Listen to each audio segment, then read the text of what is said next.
Welcome to the show, everybody. Yes, we do have a show on this President's Day. We're going to start it off with the news that broke shortly after our show on Friday. And credit to our friend Mike Fuji in the chat who suggested Whit Merrifield. Okay, Whit Merrifield, formerly of the Royals, formerly of the Blue Jays, most recently of the Blue Jays, and now most recently, I guess, of your Philadelphia Phillies. He's now a member of your Philadelphia Phillies. Guy can play outfield. Guy can play second base. Guy can play pretty much anywhere you need him to play. And Mike Fuji said in our chat last week, he asked the question, Mike, great question, what do you think about Whit Merrifield? And I said that, he's a guy that always seems like he's going to get traded. Last year or 2 years ago, he finally got traded. He went from the Royals to the Blue Jays. He's just one of those veterans that everybody likes. He was an all-star last year. And he's just one of those guys whose name is always up at the trade deadline. And he's been linked to the Phils a couple of different times. And I'm like, if you get him, fine, but I don't want to be shot in the foot. I really want to get, Cody Bellinger. That's who I want to get. And here it is, officially, and it's not officially official until it gets on the Collegeville Bakery sign. And there it is. Welcome to Philly, Wiz Whit Merrifield. Ring the bell. I like the signing. I hope it doesn't take him out of the hunt. It does for Cody Bellinger. I still have my hopes for Cody Bellinger. It's going to be one hell of a crowded team. Jordan Montgomery, obviously, in the rotation would be a beautiful thing. But make no mistake about it, I am happy that Whit Merrifield is a member of the Philadelphia Phillies. I did reference on Friday, 270 hitter, all-star last year, 3-time all-star total in his career. And one of the things that I saw that came up in the recent days since he went to the Phillies was actually from Pro Baseball Reference, or baseballreference.com, rather. They put it out there that in their database, Whit Merrifield is one of 8 players, okay? One of 8 players in their database, they said, which is kind of forever, to have 2 40 stolen base, 40 double seasons. That's some versatility that he can bring to the plate. One was as recent as 2001, I believe it was. So that's not bad. That's a nice thing to have in your lineup. And also, one thing that a lot of people will look at, the man does not strike out a ton. 144 games last year, 100 strikeouts. I can live with that.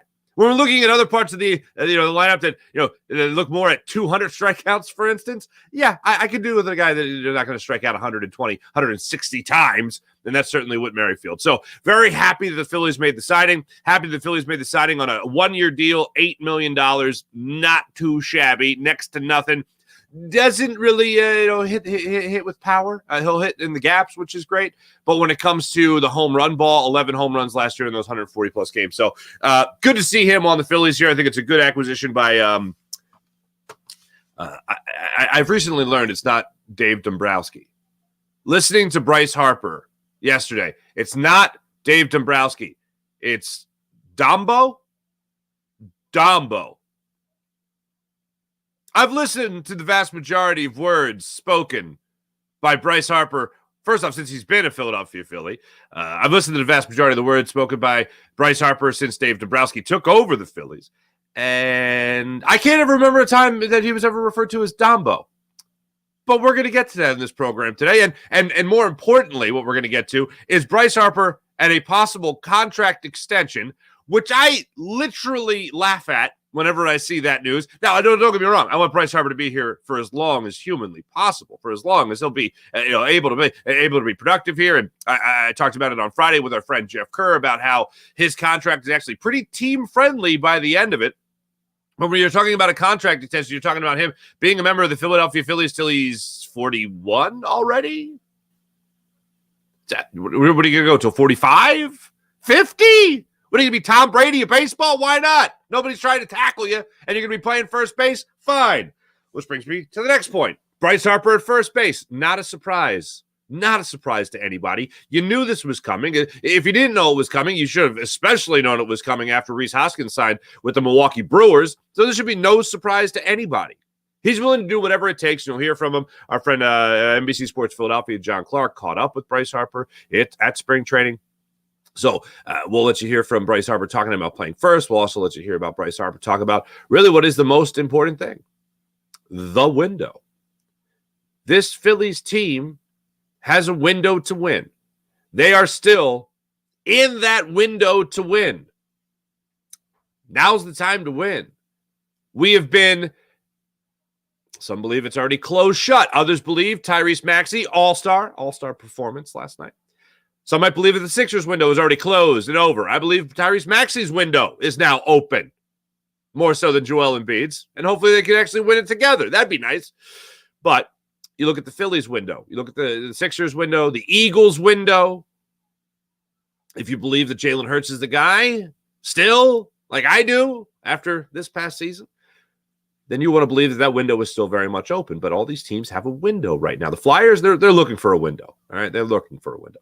But as of right now, 3 of our 4 major sports teams in the city of Philadelphia are in that window to win, where they want to win now. They might not be good enough to win now, not the question. But the intent is not a rebuild. It's to win now.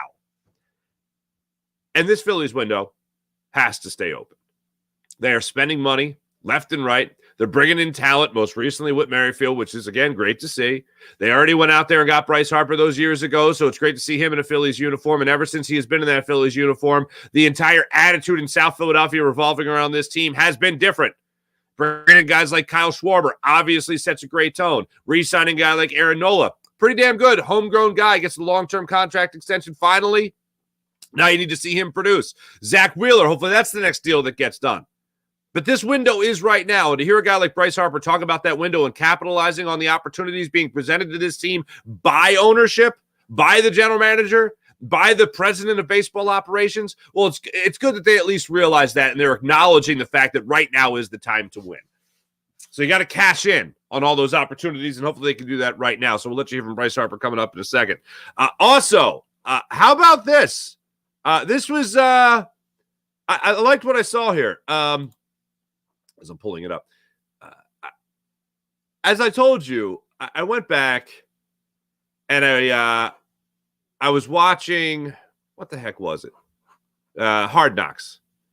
And this guy here, okay? Andrew Van Ginkel, linebacker for the Miami Dolphins. He was one of the guys that stuck out to me in terms of a guy getting a little bit more reps and opportunity with some injuries going down there on the Miami Dolphins. Hard-nosed guy, not a special player that jumped out to a lot of guys, not a first-round pick type of guy. But Ed Kratz of Sports Illustrated and our friends here at Jacob Media, of course, they put it out there as well. Ed Kratz says Vic Fangio may try to get one of his favorite players, a linebacker, Andrew Van Ginkel, to Philadelphia, and possibly safety Deshaun Elliott. Both those players, good players, hard-nosed players, players that I think we would really like here in Philadelphia. No excuse type guys. Talented above all else, okay? I said as soon as you got Vic Fangio here, it was going to be very similar to Jim Schwartz. It's going to be similar to even Jonathan Gannon in terms of getting those guys talent from jump, getting those guys talent to help run the offense, or run the defense that they want to run. The Fangio defense run by Vic Fangio, now bringing in guys that speak Fangio, not just in terms of having that comfortability, that comfort in his defense already having experience, but also guys that can help drive home the message. We just talked about this with Kyle Lowry coming to Philadelphia. Yeah, remember, he's going to join the Sixers this week. Guys that he can help drive home the message for Nick Nurse. Guys like Ginkel obviously could drive home the message for Vic Fangio in this locker room. And if there is any miscommunication, if there is a little bit, this Vic Fangio guy, he's old school, man. He's a hard-nosed guy. He's a tough guy. He's really riding me. He's hypercritical, whatever the case may be. These guys are the guys that say, well, look, just hear him out. Don't react to anything he says just now. Yes, he's a old school, general type of influence, that type of guy, right? Just take a minute, listen to what he has to say. Look at the defense. It's going to be a little bit different than what you've heard about it. And once you get to that point, as I said last week, you're going to be able to get to that point of freedom, which every NFL player wants. the ability to make the decision for themselves of what they're going to do. They're going to be aggressive. They're going to play up. They're going to stay back, which is already, I think, yes. Is it generally speaking what they do? Absolutely. Vic Fangio style defense, yes. Yeah, the quarter stuff, the lack of blitzing, all that. But once you understand the overall concept of it, that's where that freedom kicks in. That's what guys on the Dolphins did talk about last year. That's what guys like Justin Simmons talked about on the Broncos. Those are all things, right? Patrick Surtain talked about on the Broncos. Those are all things that will come in handy in a Vic Fangio defense as well. Oh, and discipline, which to me is I'm going to try to create it as a buzzword. Just as quarter, like if you're going to say quarters and no blitzing, I also want to make sure that people are mentioning the fact that they're very disciplined defenses. And Ginkel is certainly a guy that can come in and help this team do that. A very disciplined guy, as he was shown on Hard Knocks. And if you watched him play it all last year, not just with against the Eagles, but later in the season as well, he is one of those players that is a hard-nosed guy. He is a blue-collar work ethic type guy that if he does play even a little bit well this season, playing for the Eagles, if he does come here, if Fangio is able to bring him in, then a lot of people in Philly, I think, will have a pretty damn good impression of that linebacker. So we'll get a little bit into that, too, I'm sure, in the chat check. It's always exciting if the Eagles are going to be making acquisitions, especially to be help them on their defense. Do want to stress, these guys aren't Pro Bowlers. It's not like they have this great resume, but you could bring in those guys that will basically help translate Vic Fangio to the rest of the team. So there you go. The NBA All-Star game last night. Poetic. Okay. Doc Rivers is coaching. First off, Doc Rivers, man, I know winning has been really hasn't been there for the Milwaukee Bucks since he got there. But hey, the East won, right? Dame Lillard, MVP. There you go. That's all fun and games, okay? Tyrese Maxey comes in off the bench. Goes a great run, especially in the second quarter. 10 points. Doc Rivers takes him out. What? I can't help but feel it was a middle finger to Philadelphia. I can't help but feel that it was one last Philly, I got something for you. Now, that's not just basing it on Tyrese Maxey going on a little run and then Doc Rivers immediately taking them out. No. It's not just that. But like you also look at like Austin Rivers going on ESPN, and you have to believe that whatever Austin Rivers is saying is coming from his father.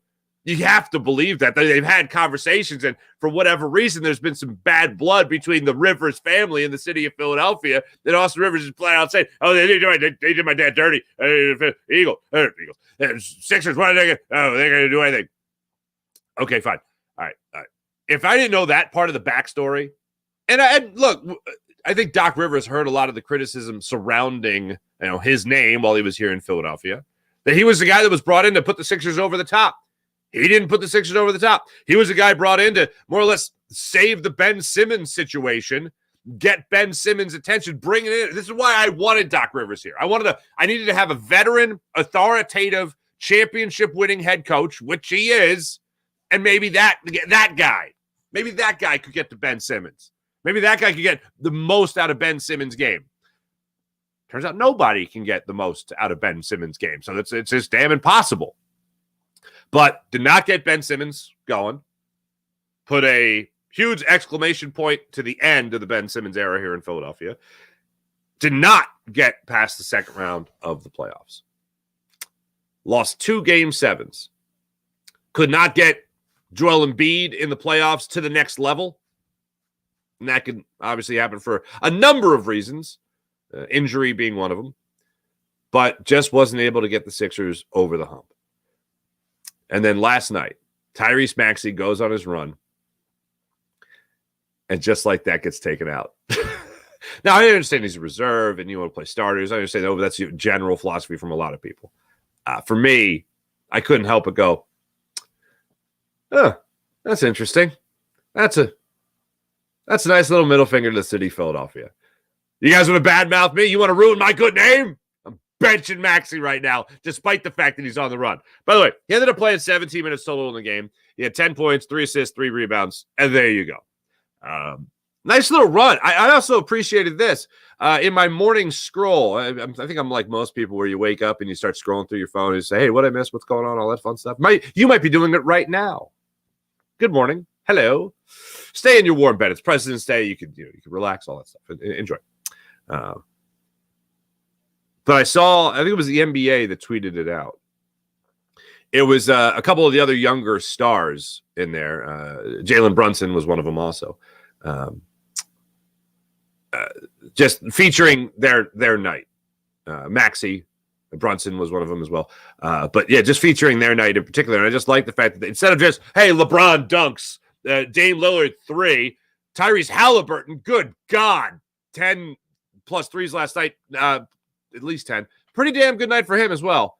But Dame Lillard was hitting shots from half court. Absolutely unbelievable. But I appreciated the fact that the NBA actually took the time to acknowledge Tyrese Maxey in the limited time he was out there on the court.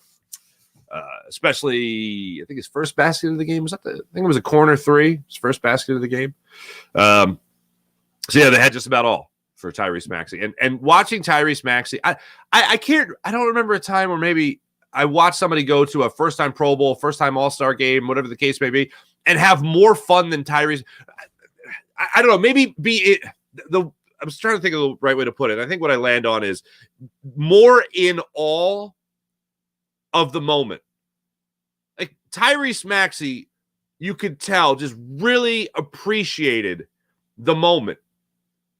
And he was doing an interview after the skills competition on Saturday night about how he broke his finger. It was during the All-Star interviews where they just kind of had everybody set up at a microphone at a podium, and there you go up and talk to him, the forum, if you will.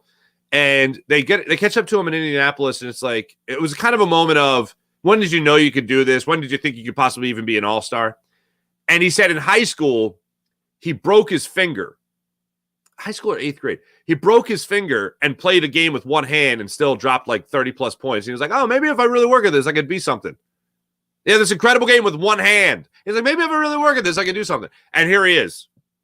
Well, look, I think we all realize that if his draft didn't happen in a pandemic year, we're talking about a guy who's at worst a top 10 pick in the draft, at worst a top 10 pick. If he goes on a run and plays extremely well in the NCAA tournament and really highlights and showcases himself, maybe he moves into the top 5, But in a redraft, you're talking about arguably a number 2, number 3 overall pick if you had to do all over again.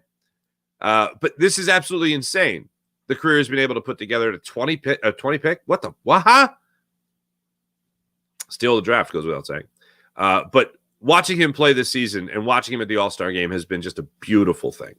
And knowing how the guy works, and he took you through really his trajectory through his pro career of basically being a scout guy, not really play. You don't even get a jersey with Philadelphia across or Sixers across the chest. You just kind of run scout team, more or less, is the way he made it sound. And then you get a jersey that says Philadelphia or the Sixers across the front. Okay, all right. Then you start playing with some of the twos. Okay. He didn't say it, but we all know what happened. He started to get a couple of minutes, a little bit of time playing, coming off the bench, showed that he could play, went back to the bench. Ben Simmons fiasco happens. He gets more playing time, becomes a starter all of a sudden. Joel Embiid gets COVID. He's missing about 9 days, 9 games, can't remember. Maxey is the leader on the team in scoring. At that time, Joel comes back. Maxey goes back to the corner. Ben Simmons not playing still. He continues to get this maturation, this trajectory. Continues to get more opportunities. And what does he do with those opportunities? He capitalizes on them. Now he's just James Harden comes in. He goes back more to a subservient role. Harden's gone. Maxey takes over as a team's second leading scorer. And now he's an all-star.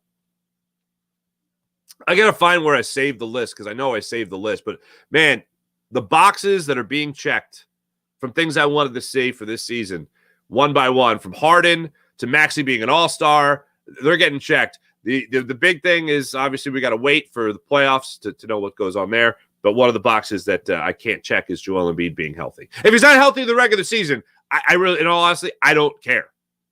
I know people are like, oh, he's the MVP. I don't care. The only thing that matters is what happens in the playoffs.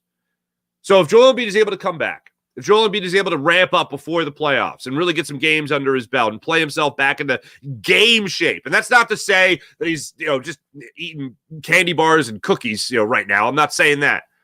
I'm saying anybody that's out, when they come back, they got to get themselves back into game shape. If he's able to do that, ramp himself up for the playoffs, and play anything close to the level that he was at when the season was going on, when he was healthy, then this team has a great chance of making it out of the second round of the playoffs. That's a big if. I understand that. I'm not saying it's likely. I'm saying it's a huge if.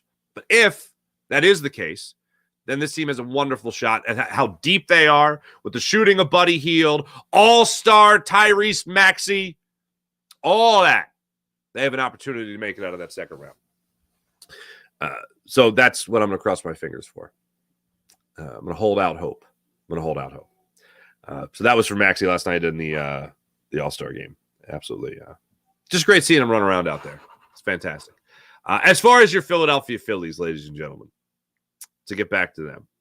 We talked about the Whit Merrifield signing. I'm sure you guys are excited about that. It's a good signing. But Bryce Harper is acknowledging something here with the Phillies where he comes here to Philadelphia. The attitude has changed. They make it to a World Series. They make it just back to the playoffs for the first time in 11 years. They make it to the World Series. They beat the Braves. They beat the Braves twice in the playoffs these last 2 years. And then they come up just shy of a World Series appearance again this year.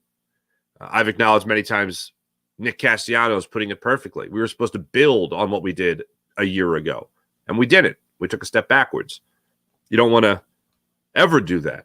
You always want to think that you're going forward. Even if you win a championship, you want to believe this is the first of two back-to-back championships. If you win a second, this is a three-peat, the first two of a three-peat. You want to keep believing that you're going to get better and better. With Bryce Harper yesterday, courtesy of our friend John Clark at NBC Sports Philadelphia, was talking about that championship window here in Philly. That's a big thing. We got to win more games and understand that this is a window that we got to win in, and our ownership deserves that. Our fans deserve that. Dombrowski deserves that as well, and we do too. So we got to go out there and play our game and play Philly baseball, and we'll see what happens. Play Philly baseball. I just like the acknowledgement of the window. I haven't heard much acknowledgement of the window. The window is now. The window is now. Especially if you don't sign Zach Wheeler. Woohoo! Yeah. You sign a one-year deal. We signed Whit Merrifield to a one-year deal. It's a one-year deal. Win now. I know these guys, a lot of these guys, Trey Turner especially. Alec Boehm's going to be here for a long time. Bryson Stott's going to be here for a long time. Bryce Harper, Trey Turner, those guys are going to be here for a long time. The window is now. The window is now. Just good to hear it acknowledged. It allows you to believe in a sense of urgency. Even if it doesn't look like it's there at points in the year, it at least lets you know that going into it, they know what's at stake here. Also, the move to first base. Now, this is interesting. Kind of conflicting reports on whose idea it was. I think it was Bryce's idea last year to be like, dude, I just want to get on the field and help you guys win. I want to play. Oh, maybe Bryce Harper could join the Phillies after the All-Star break. Nope, before the All-Star break. How about that? As a DH? No, as a first baseman. What? I know it's been made up a lot, but it does make you think of the scene in Moneyball when Brad Pitt's like, or what's his name? Chris Pratt is like, I've never played first base. Is it hard? And Brad Pitt's like, no, it's not hard at all. And the coach is like, it's extremely difficult. Oh, Bryce did it. And he brought every bit of Bryce to first base. I told Bryce Harper wasn't just going to go play first base and play like a timid first base. What happens in the first game he plays at first? He jumps into the camera well for a foul ball. That's how Bryce is going to play first base. He's a better first baseman, a better fielding first baseman, a better first baseman than Rhys Hoskins. He's a better hitter than Rhys Hoskins. The Phillies have a better first baseman than they did when they went into spring training last year. You got to feel good about that. So yesterday, Bryce was talking about, again, John Clark, NBC Sports Philadelphia here. You can see this on Twitter. John Clark talking about, or John Clark. Bryce Harper talking about the move to first base and how it came about. Not too much my preference at the same time. I think we had a pretty good conversation. Me and Dombo, we sat down and he said this would be great for our organization, and I said, okay. I wanted to make them, understand, or not make them. I wanted them to, know that I was on board with anything that they wanted to do. If that was right field, if that was first base, and I told them that. I said, if you want me in right field, I'll play right. If you want me at first, I'll play first base. And I think as a collective, they said, first base is where we want you. And I said, okay, I'm going to do everything I can to be there, and that's what I want. This is the best thing. This is the best possible thing. And I said this at the time, and I'll repeat it now. There's a silver lining in the Bryce Harper injury. And unfortunately for Rhys Hoskins, there was a silver lining in the Rhys Hoskins injury. Now, did it help the Phillies tremendously last year at the start of the season to not have a first baseman for Alec Boehm? Look, Alec Boehm got more at-bats and whatever. That he became a pretty regular first baseman. But for me, I was waiting. As soon as the news broke that Bryce Harper was actually taking reps at first base, I was like, oh, he got this. Like, there are some guys, it doesn't register. Like, wait, what's the difference? I'm playing in the field. I'm at bat. Yeah, but you're first base versus right or left field. Whatever. There are some guys that just mentally can't handle that. They're like, what the hell am I doing? And there's other guys that are just like, yeah, okay, so I got to learn this new thing. Okay, I'm fine. Yeah, whatever it takes to win. And unlike some other athletes, especially, $1 million, I shouldn't even say $1 million, $330 million or $300 million athletes like Bryce Harper, guys like that, yeah, they might be a bit of a diva from time to time. I don't know if you guys ever heard about that, but yeah. Not that guy. Not that guy. He really does just want to win games to the point where he'll learn a position he's never played and be better at it than the guy you had going into spring training. That's the guy you want on your squad. And that's Bryce Harper. And listening to him talk about, oh, yeah, well, yeah, whatever they wanted me to do. I was open to both. Talk to Dombo about it. And here we are. I'm going to see Greg Murphy. Greg Murphy, by the way, is going to be on the show tomorrow. I'm interviewing Murph today. We have a shoot of Greatest Sports Legends Then and Now today. And first off, I'm going to ask him, like, hey, Dombo, do you call Dave Dombrowski Dombo? Because I'm dying to know if other people call him Dombo and just not Bryce. Maybe if you're a 300 million plus, because he was 330, right? And Trey Turner was 300. Is that the way that worked out? I think so. But yeah, Dave Dombrowski is going to be talking, or people talking to Dave Dombrowski. Hey, Dombo. Love that. But listening to Bryce Harper talk, knowing that he's a leader on this team, Kyle Schwarber was addressing the media yesterday talking about that window that Bryce Harper referenced and how you have to use everything as fuel. The close but no cigar over the last 2 years, whether that being in the World Series, 2 wins away from winning a World Series championship, 2 wins away from giving the city a parade, to last year, not even making the World Series, crumbling the way they did in the Game 7 against the Arizona Diamondbacks. The hitting going by the wayside. Can't have that again. Can't do that again. They have to take another big step forward this season. These guys know what's at stake, especially if they don't get a deal done with Zach Wheeler. And believe me, I'm not saying that in a light of, oh, well, don't sign Wheeler so this team knows you got to win now because you know what's happening next. No. I want all that pushed to the wayside, pushed aside, focus on the season, winning now. Nobody thinking about a contract at the end of the year. Nobody having to think about a contract extension. Hell, I'm happy that Alec Boehm is settling on arbitration with the Philadelphia Phillies. They've already gotten that out of the way.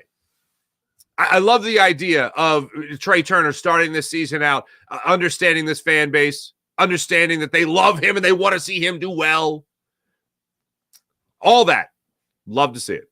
Love that you have essentially your lineup pretty damn set.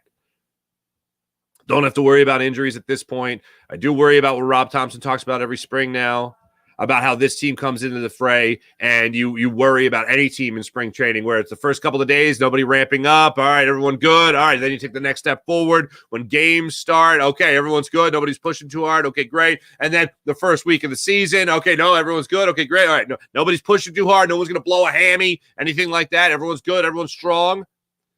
So same type of worries I have. And so far, hey, look, nothing's really happened.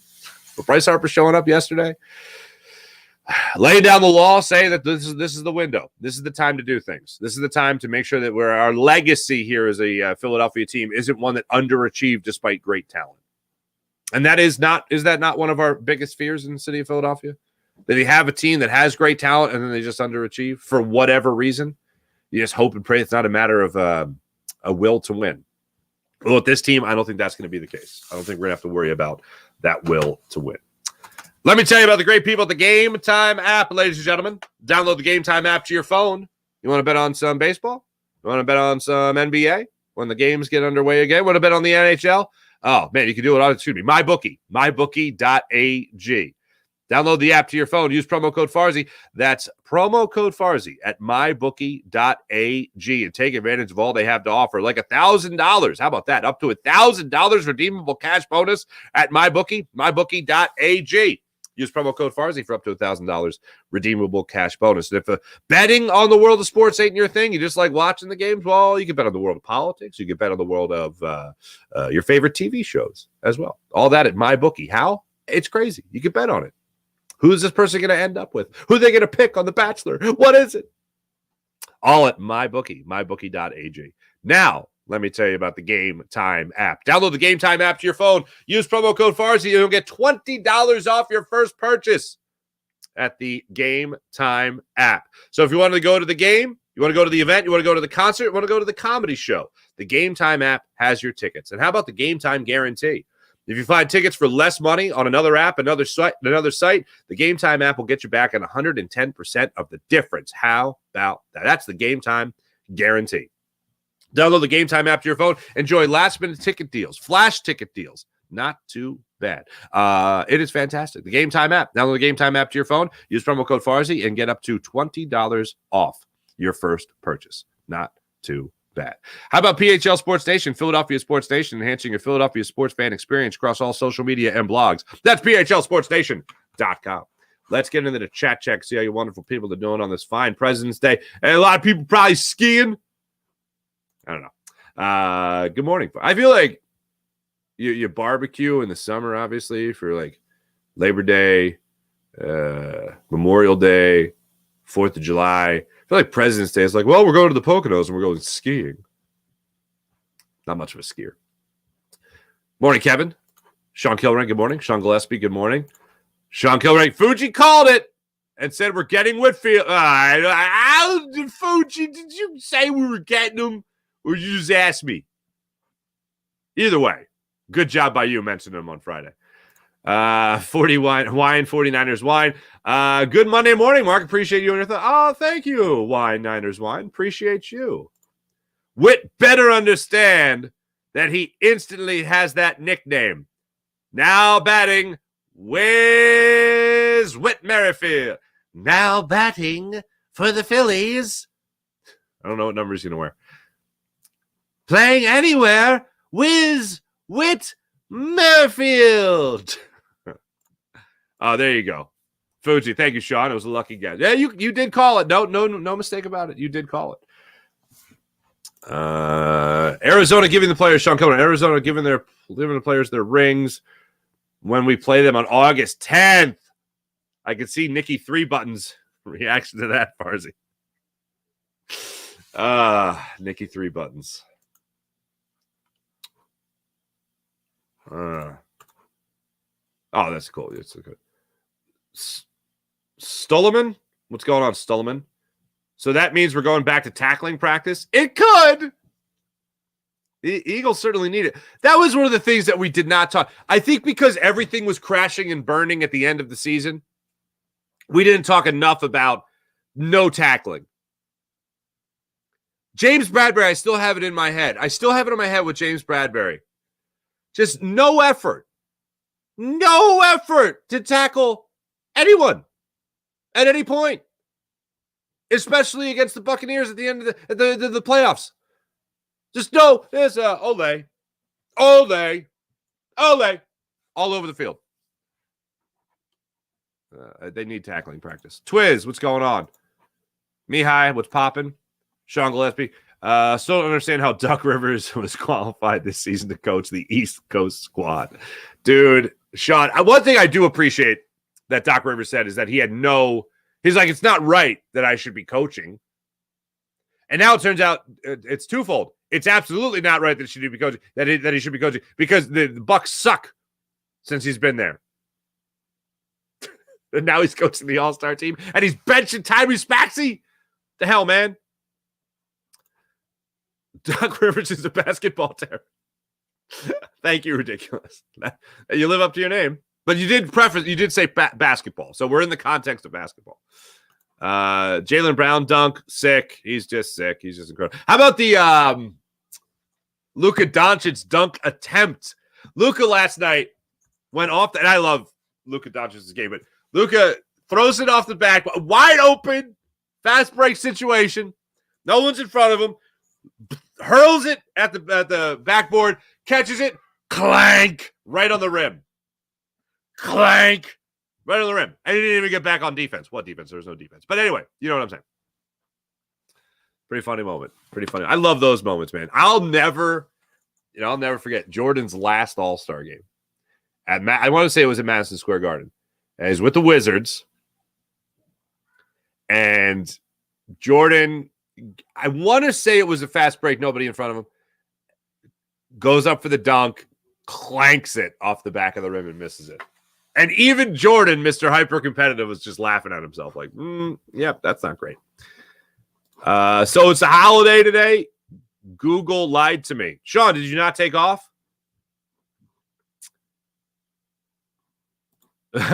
3, what's up, man?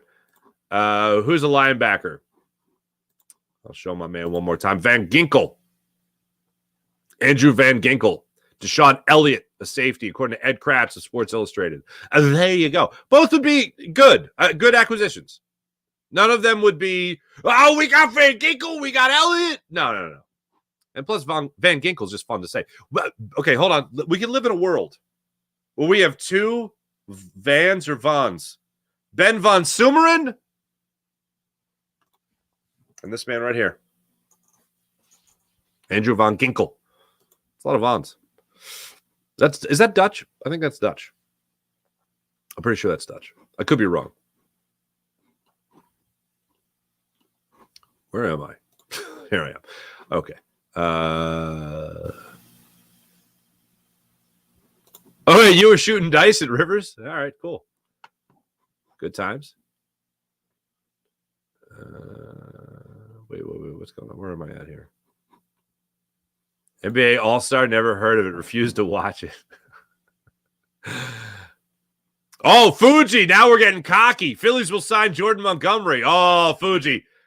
Yeah, breaking news. Okay, this means it's happening, folks. If Mike Fuji says it in the chat, Dombo, as Fuji calls him, because they're on that basis where he's Fuji and that's Dombo. Dombo's like, Mike, what should we do here, Fuji? What should we do here? And Fuji's like, sign Merrifield. And then you got to make sure you sign the Jordan Montgomery. And Dombo's like, oh, you got it. That's how it works, folks. Yeah, the All-Star game ain't what it used to be. When the score is 211, when the score is 211 to 186, like, okay. Like, I get why for a long time they did the, you got to win the quarter because it was like 71 to 68. It's like, is that halftime? What's going on here? No, that was the first quarter. Interesting. Bring back the slam dunk contest with all variety of athletes. Like in the 90s, Dion, Barry Sanders, Bonds, Griffey. What? Mike Conley Sr. went back in the... Really? I don't remember that. I have no recollection of that. Oh, were you talking about a separate slam dunk? Like the celebrity slam dunk contest? No, you know what they need to bring back, Sean? I'll tell you what Rock and Jock. That's what they need to bring back. Rock and Jock. I need Dan Cortez from the 25-point spot and the 2 rims. Remember the 2 rims? There was one. Hold on a second. For the people that are just listening on the podcast that might be of a younger generation, we used to have this thing as kids called Rock and Jock. And Rock and Jock was a little thing called MTV. And MTV used to play music. Yeah, you did what you watched Jersey Shore on. Anyway. They used to play music videos, and then they branched out and they played Rock and Jock. And fun side note, they would have a basketball game, they would have a softball game. And John Kruk would often steal the show on the nationally televised Rock and Jock softball game. That was fun. Dan Cortez, huge celebrity at the time for MTV, and they would play basketball. And they would have spots on the court that was the 25-point line, and they would have 2 rims, a high rim where you get even more points and a lower rim. Vlade Divac was a big star of Rock and Jock as well. So you get what I'm saying, okay?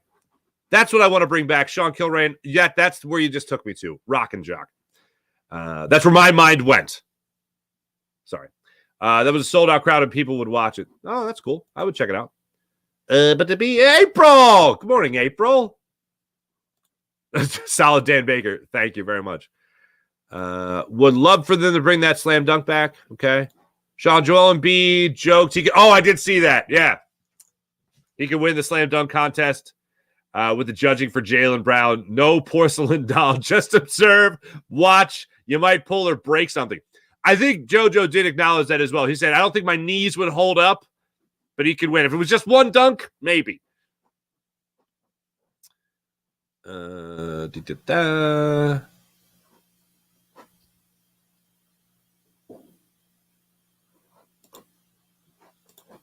taking off working on George Washington's birthday, Farzi. Damn right.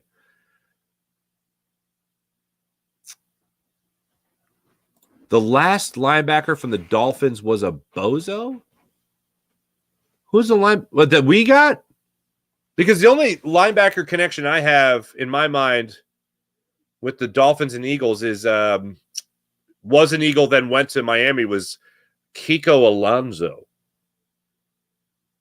Is that what we're talking about? Ooh, Sean Kilrain, talk to me. Then we're signing Bellinger, Farzi. Let's do it. 211? Yeah, 211 was the score in the All-Star game. No thanks. Bring that back to you. See that? Bring it back. Oh, April, there you go. Rock and Jock. Oh, my God. Unlocking all sorts of memories. Wow, Twiz. Bill Bellamy days. Bill Bellamy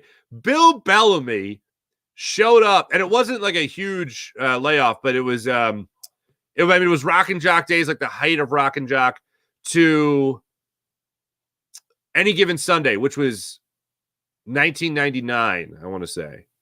Bill Bellamy, LL Cool J, Al Pacino, Lawrence Taylor, Cameron Diaz, James Woods. Oh, man, what a movie. What a movie. Yeah, that was some good stuff right there. That was some fun, good stuff. Wow. Uh-oh. You guys, my Family Guy brain is kicking into high gear here.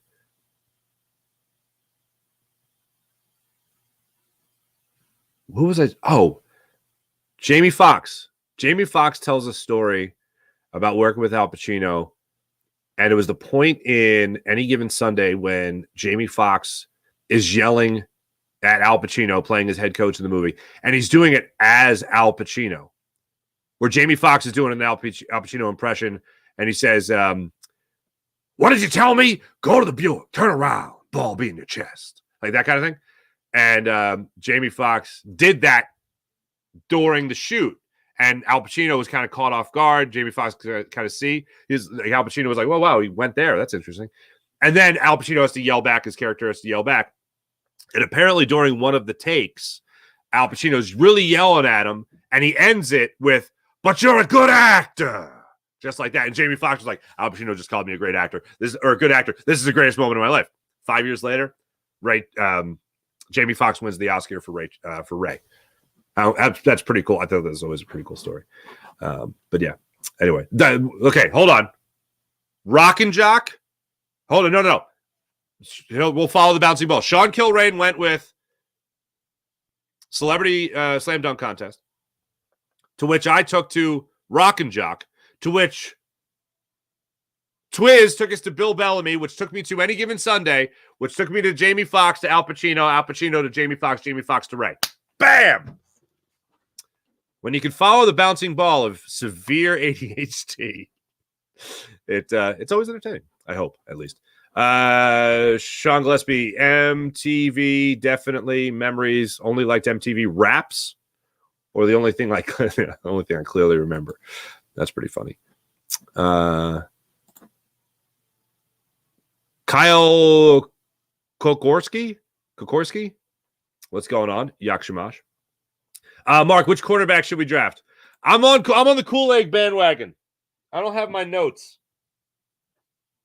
Where are my draft notes? I don't have them with me. No, I took them in my work bag to the TV shoot yesterday. But I'm getting more and more on the Kool-Aid bandwagon. Just to be honest with you. Thanks everybody. All right. I'll put this up here. Van Ginkel got to take a tinkle or Winkle. There we go. Thank you. All right. Thanks everybody in the chat. You guys are wonderful as per usual. Let's get to our morning rush brought to you by Sky Motorcars. SkyMotorcars.com. A lot of technical issues this morning. My apologies. Oh, did you see that the Phillies? One thing I wanted to get in here. Two things. One of the things the Phillies put up in the clubhouse down in spring training was the attaboy Harper picture. Gotta love that, of Harper looking at Arcia from last year's playoffs. They put that picture up. That's pretty amazing. Also, wanted to get this in regarding Whit Merrifield. Most hits since 2017. Freddie Freeman, since 2017. Freddie Freeman with 1,165. Number 2, Whit Merrifield, 1,096. Number 3, Trey Turner, 1,089. So the Phillies now have 2 of the top 3 players in hits since 2017. That's from Jacob Media put that out, and also Scott Lauber pointed that out as well. Not too shabby. A retweet right there. As far as the rest of the world, your Philadelphia 76ers, ladies and gentlemen, will be back at it, most likely with Kyle Lowry in the lineup in some capacity after the All-Star break. I think they're back at it Thursday night, the 22nd. Yeah. They host the New York Knickerbockers. The Knicks took the break at 33-22. Sixers, 5th place in the Eastern Conference, 32-22. So, huge implications. Seeding implications right there for your 10-9-8 76ers. Is that Wednesday or Thursday? It's Thursday. Yeah, it is Thursday night. Your Philadelphia Flyers, after a disappointing showing at the Stadium Series, which I said, the Stadium Series for me has just become that's happening. Like the Winter Classic was cool, was really cool. And I wish they would do something during the season that made that outdoor game more special, like in terms of like more meaningful. But one of the things I would always hear, because I did 3 cities during the Winter Classic, during the run of where it was just like one game. Philly was one of them. Boston and Pittsburgh were the other 2. And in every city on sports talk radio, and callers, like fans would say, it's just game number 42. It's just game number 51. It's like it's not a playoff game. It's not a winner take all. It's not an all-star game. If it meant something, like if it was worth the stage that it was on, it'd be different. But the stage is bigger than the act.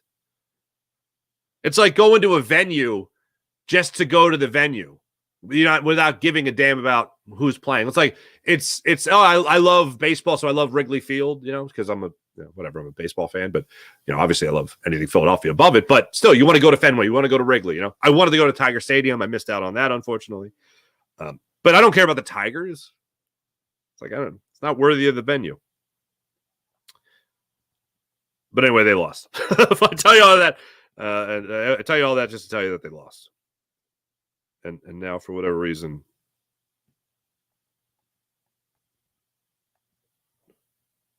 the trade deadline is looming.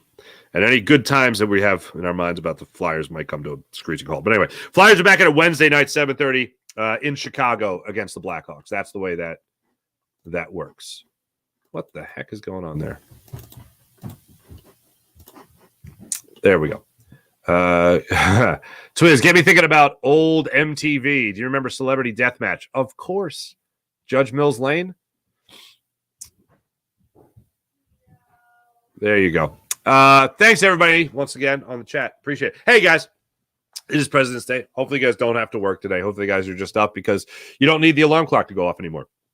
But thanks for watching. Thanks for listening. Tomorrow we'll take a trip down to spring training with our friend Greg Murphy. Greg's in Philly, but he was already in spring training. He was already down there for pitchers and catchers reporting.